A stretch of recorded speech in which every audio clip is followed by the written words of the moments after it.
Duty ಬಹಳ ಕಡಿಮೆ ಇತ್ತು. ಇವತ್ತು ಎಕ್ಸೈಸ್ ಡ್ಯೂಟಿ ಎಷ್ಟಾಗಿದೆ? ಮೊನ್ನೆ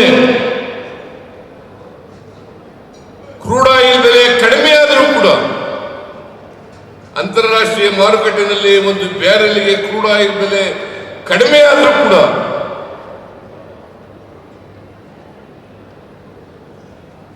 ₹50 ಒಂದು ಗ್ಯಾಸ್ ಸಿಲಿಂಡರ್ಗೆ ಹೆಚ್ಚು ಮಾಡಿದ್ರು.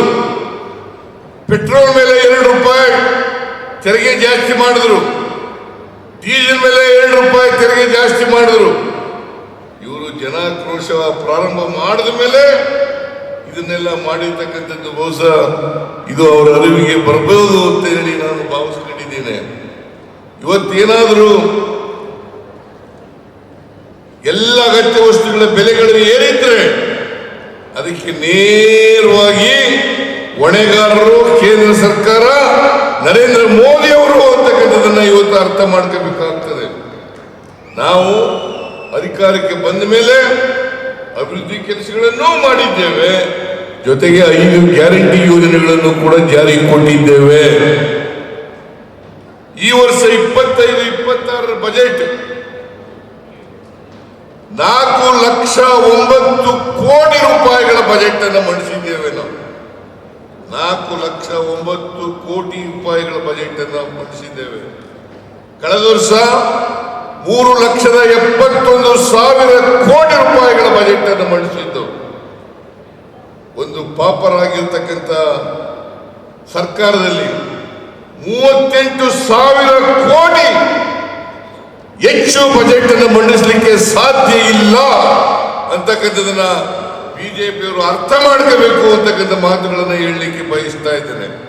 ಅವರು ಸುಳ್ಳು ಆರೋಪಗಳನ್ನು ಮಾಡೋದು, ಸುಳ್ಳು ಆಪಾದನೆಗಳನ್ನು ಮಾಡೋದು ಇದೇ ಅವರ ಕೆಲಸ.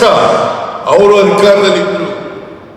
ಬಹುಶಃ ಯಾವತ್ತೂ ಕೂಡ ಕರ್ನಾಟಕದ ಜನ ಅವರಿಗೆ ಅಧಿಕಾರ ಮಾಡಿ ಅಂತೇಳಿ ಬಹುಮತವನ್ನು ಕೊಟ್ಟಿಲ್ಲ.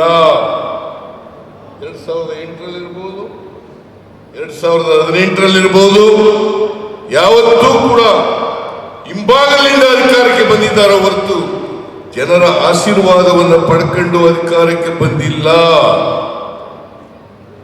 ಇದನ್ನ ಅರ್ಥ ಮಾಡ್ಕೋಬೇಕಾಗ್ತದೆ. ನಿನ್ನೆ ಮೈಸೂರಿನಲ್ಲಿ ಈಗ ಪ್ರಶ್ನೆ ಕೇಳಿದ್ರು ಪತ್ರಿಕೆಯವರು, ಯುದ್ಧ ಮಾಡ್ತಕ್ಕಂಥ ಅಗತ್ಯ ಇದೆಯಾ ಈಗ ಅಂತೇಳಿ. ನಾನು ಹೇಳಿದೆ ಯುದ್ಧ ಮಾಡ್ತಕ್ಕಂಥ ಅಗತ್ಯ ಇಲ್ಲ ಈಗ, ಆದರೆ ಭಯೋತ್ಪಾದನೆಯನ್ನ ಬೇರು ಸಹಿತ ಕಿತ್ತಾಡ್ತಕ್ಕಂಥದ್ದು ಅತ್ಯಂತ ಅವಶ್ಯ. ಭದ್ರತೆಯನ್ನ ಜನರಿಗೆ ಕೊಡ್ತಕ್ಕಂಥದ್ದು ಅತ್ಯಂತ ಅವಶ್ಯ. ಆ ಕೆಲಸವನ್ನ ಮಾಡಬೇಕು ಅಂತ ಹೇಳಿದೆ. ಕೆಲಸವನ್ನು, ಇದು ಬುದ್ಧನ ನಾಡು,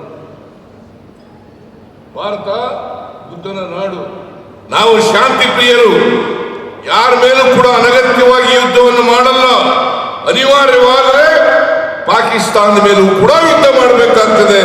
ನಮ್ಮ ದೇಶದ ಅಖಂಡತೆಯನ್ನ, ಸಾರ್ವಭೌಮತೆಯನ್ನ ಯಾರು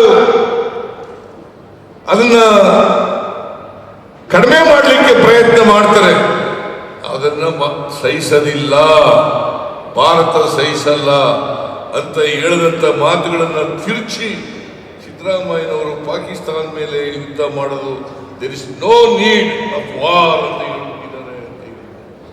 there is no need of war.